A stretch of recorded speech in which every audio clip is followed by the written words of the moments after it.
Shalom from Jerusalem. This is Israel at War, an update on the 289th day of the war, which started on October the 7th last year by the horrific attack by Hamas, which was joined a day later by Hezbollah in the north.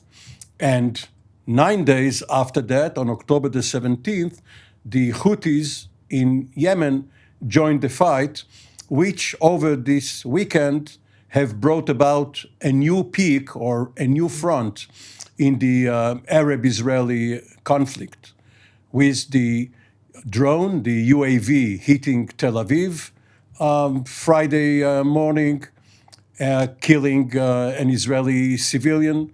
And then on Saturday, the Israeli Air Force attack on the port of Hodeidah and various strategic or infrastructure targets.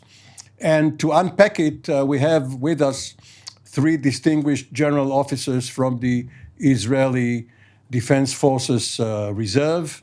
Brigadier General Doron Gavish, formerly the commander of the Israel Air Force Air and Missile Defense, and right now on reserve duty, the commander of the Air and Missile Defense Task Force. Welcome, General Gavish. Hello. From the flying side of the Air Force, Brigadier General in the Reserves, Relik Shafir, formerly a senior fighter pilot, commander of a base out of which Israel undertook its longest ever strike against Tunis in 1985, and an expert on long-range flights with some experience in flying to Baghdad and back in 1981. General Shafir, welcome. And Brigadier General in the Reserves, Amnon Sofrin, formerly with the Directorate of Military Intelligence of the IDF and the Intelligence Division Chief for Mossad. Welcome, Amnon. Dr. Sofrin. Morning.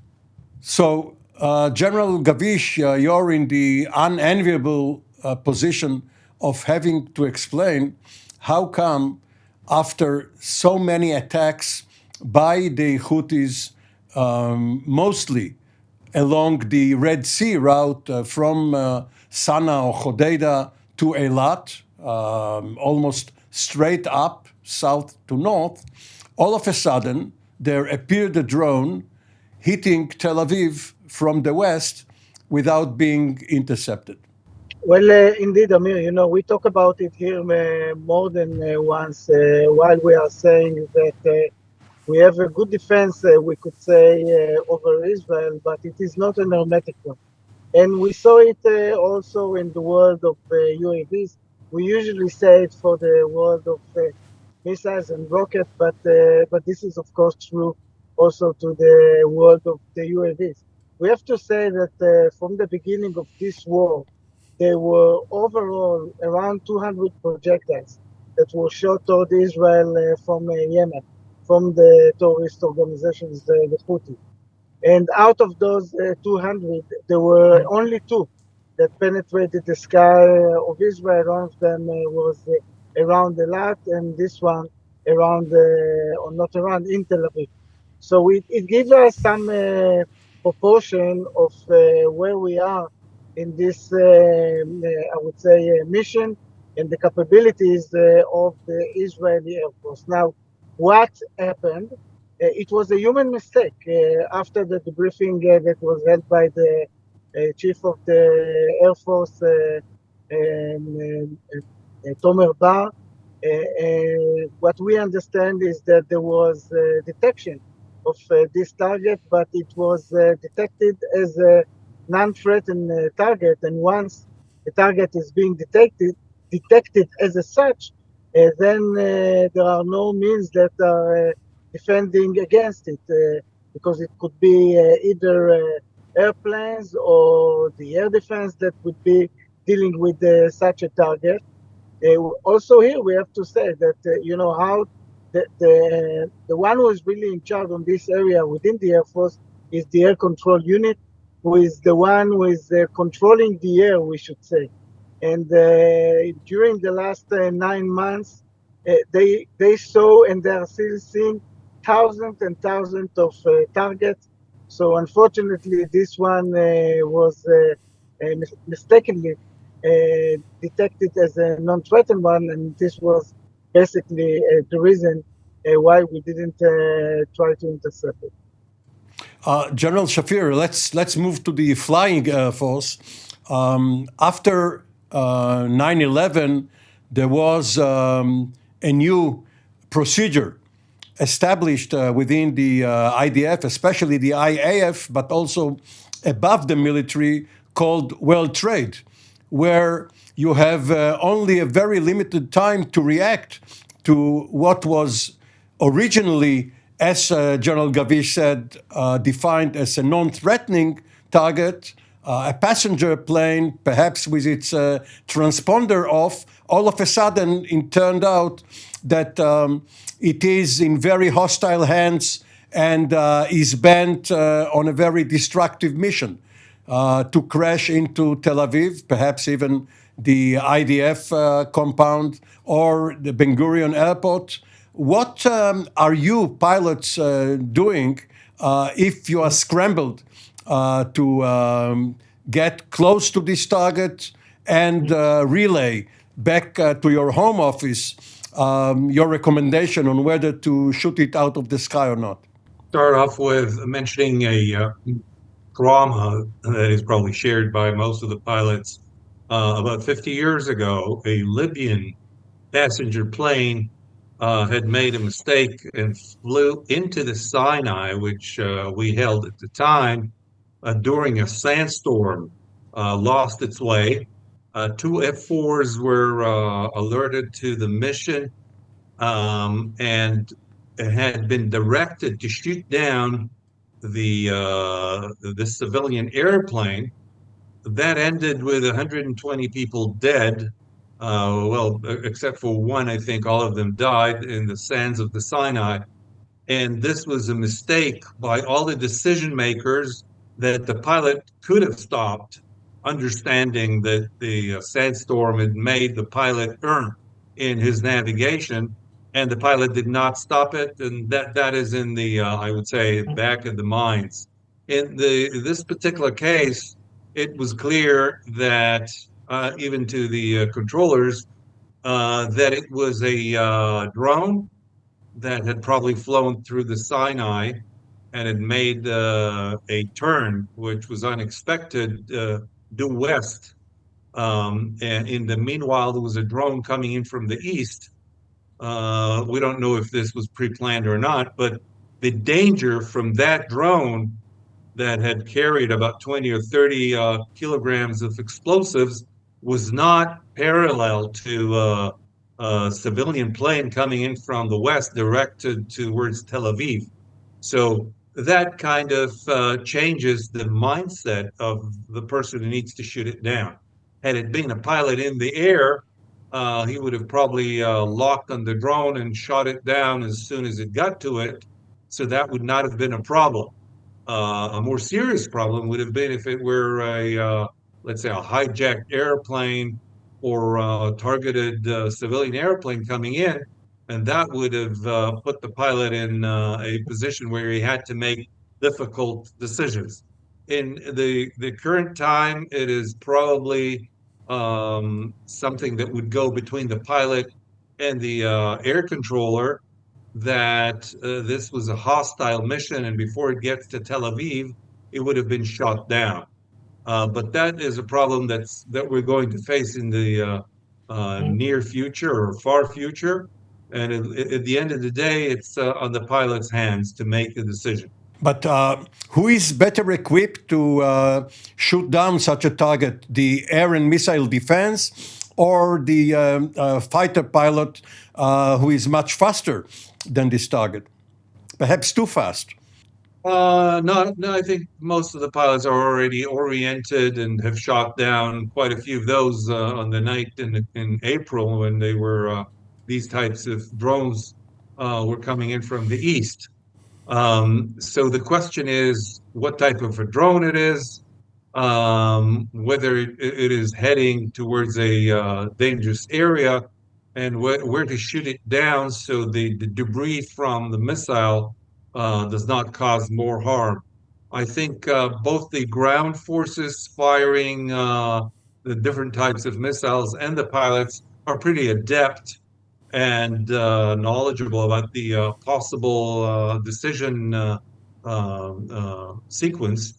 And I would trust both to make the decision, even though being right there within a few hundred meters from the target is always, I would say, more than sitting in the back. But the information that the person in the battery has is probably, I would say, closer to the intelligence that would relate to him what to expect.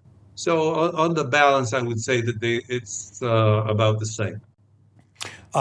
General Sofrin, today, the day after the Israeli strike at Hodeidah and 2 days after the drone attack on Tel Aviv, an official explanation for the lack of response for the earlier 200 attacks and for this retaliation was that on Friday an Israeli was killed. And therefore, Israel wanted to exact a price for his blood.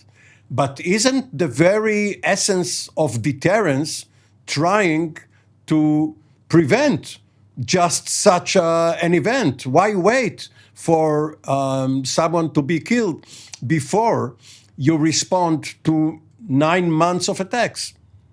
I think that if you look back, the Houthis are attacking Israel ever since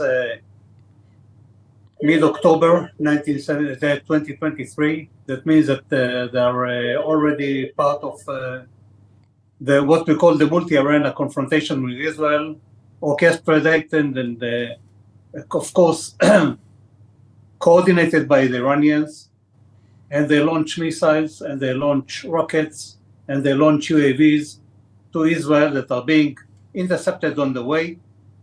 But nevertheless, they succeed in blocking the merchant vessels of going through via the Red Sea to Suez Canal or to Eilat Port. Eilat Port is paralyzed for about 9 months. Not even one vessel gets into this port. At the Suez Canal, the quantity of vessels going through the Suez Canal was reduced to about 50%, and Israel didn't react so far. That means that it handed the responsibility to deal with the Houthis to the international community, meaning the multi-mission force that was established by the Americans on one hand and by the Europeans on the second hand. And they will engage and try to protect all the vessels that are moving there. Nevertheless, Israel didn't react so far because Israel was engaged in Gaza and in Lebanon as well. Now, the fact that one UAV got to Tel Aviv and hit a building, killing one resident, I raise a question mark. Is it a sufficient reason to go and hit the Houthis in Yemen and cause damage to infrastructure there, which is a civilian port, even though it is handed or belongs to the Houthis or under the control of the Houthis? And if you look what happens on the northern front, when the northern front is being on a daily basis hit by UAVs, by rockets and so far, Israel is retaliating to some extent, but they don't go into Beirut, for example, and react there because we don't have any ambitions or any intentions right now to begin or to launch a huge, larger war in Lebanon. But with the Houthis, this was a sign for the Houthis and, of course, for the Iranians that we can retaliate and we can react in any place you choose it. General Gavish, we have learned that the drone which hit Tel Aviv was an Iranian-made Sayed, which was renamed and perhaps refurbished as Samed with a range of 1,800 kilometers. And that means that the Iranians, even when they are not directly involved, are having a major impact on the two major wars being conducted right now. Russia, Ukraine, and Israel, Hamas, Hezbollah, Yemen.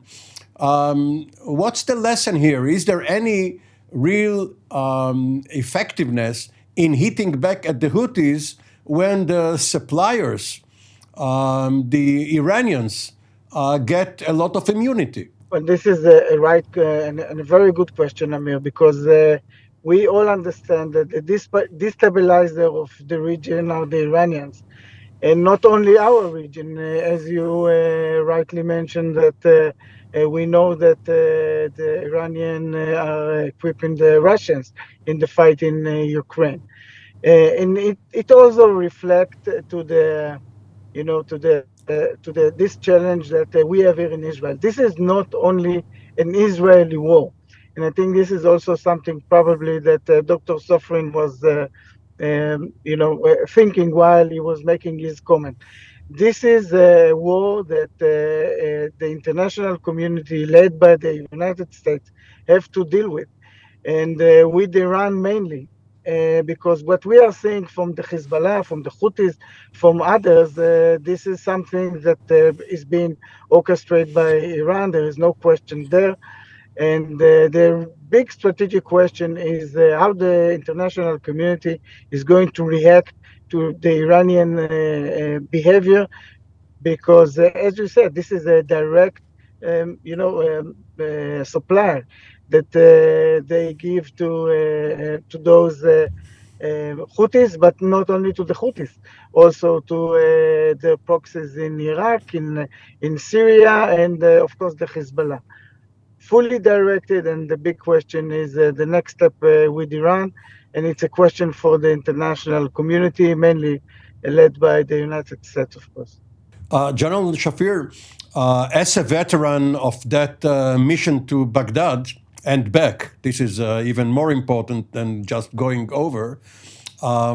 What are the special problems in long-range strikes? Your flight was about half away compared to Hodeidah, and Hodeidah is about half the way to Entebbe, not with fighter planes, but with C-130s, where the pilots had a three-man crew and were in more comfortable position. But in your F-16, there was no weapon system officer or navigator. You had to do it alone. In the F-15I, there's a two-man crew, the F-35, again, a one-man crew. What are the special problems? Well, it's I would say the loneliness of the warrior in the cockpit. You're on your own for a very long time. You have to keep alert. You don't talk to your friends, at least in our mission. We had electronic silence, which means no emissions.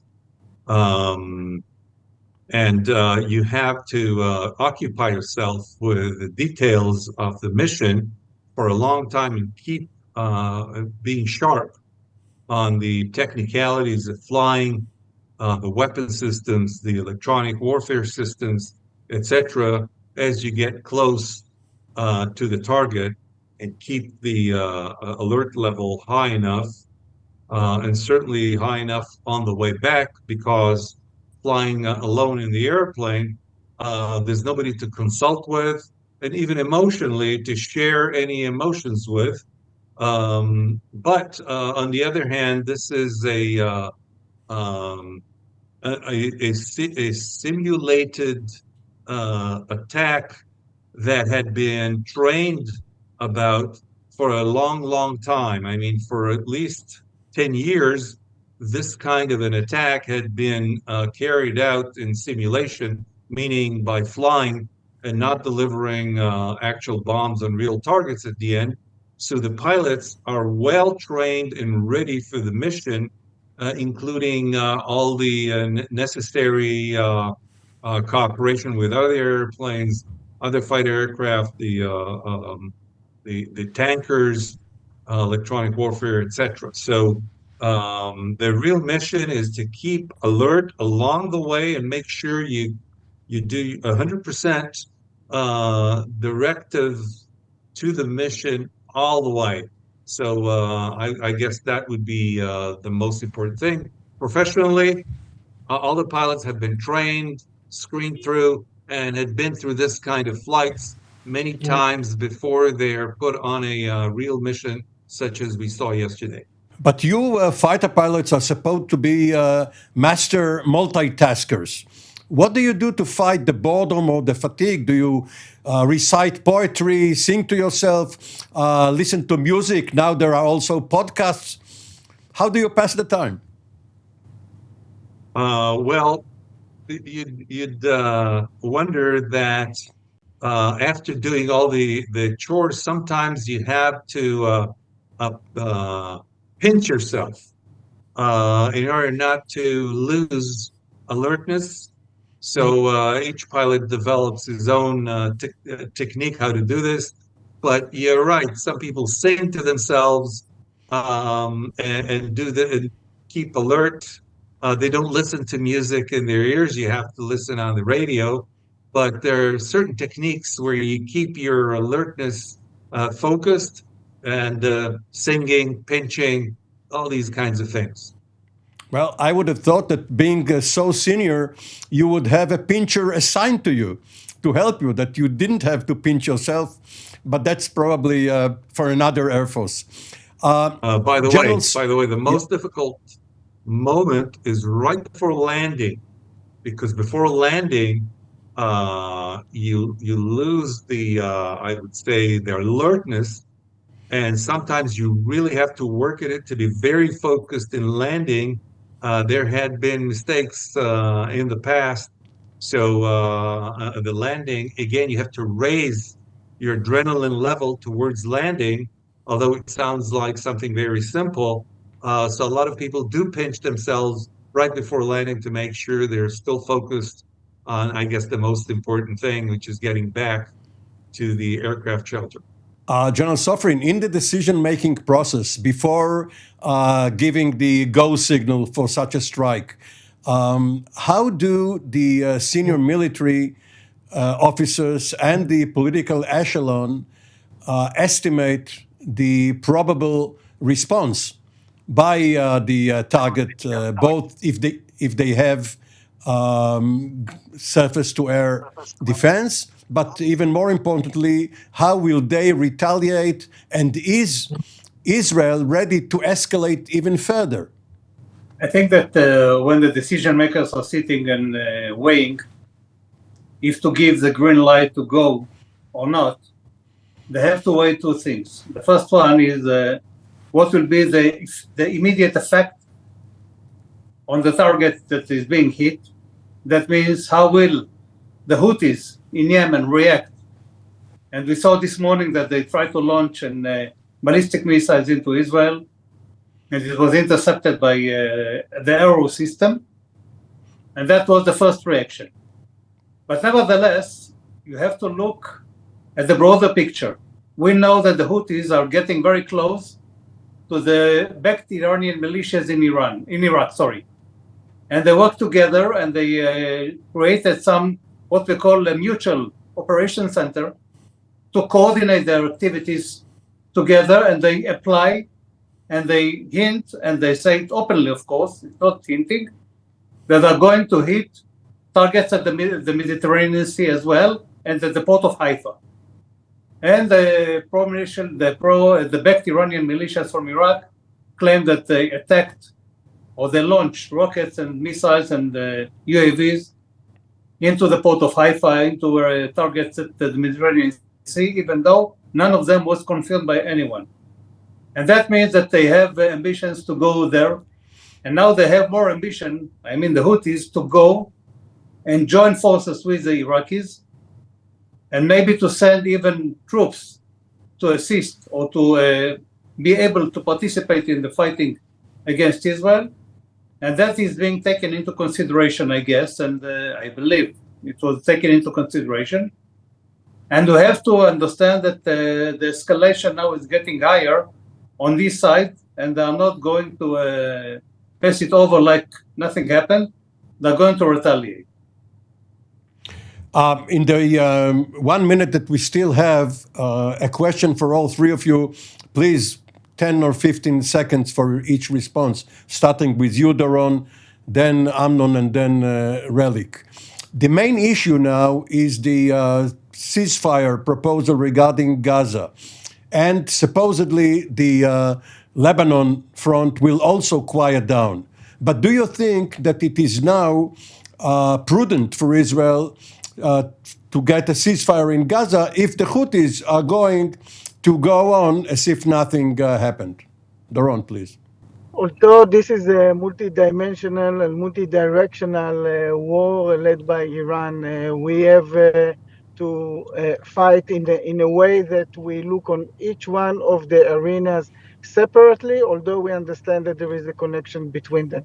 And I think within the Gaza, the first thing that we are now looking at is bringing back the hostages, and this is probably what would be done, hopefully with a deal that would be cut with the... Thank you. So Amnon and Relik, Doron took all of your time. Do you agree or disagree?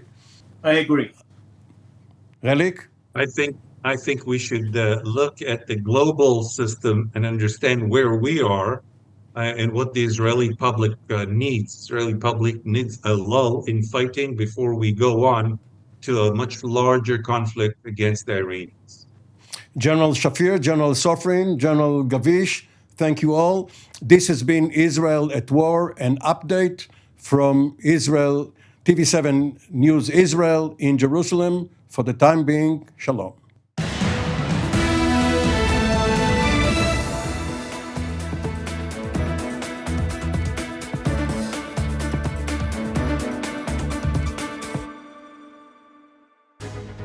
My name is Doron Gavish, and my background, 30 years of serving in the Israeli Air Force. My last job, I was the commander of the Israeli Air and Missile Defense during the introduction of the Iron Dome to the defense of Israel. All of this allows me really to be part of the team here in TV7. It is super important to have such a platform. We talk about the global situation, we talk about Israel and those different angles which are relevant to the discussion.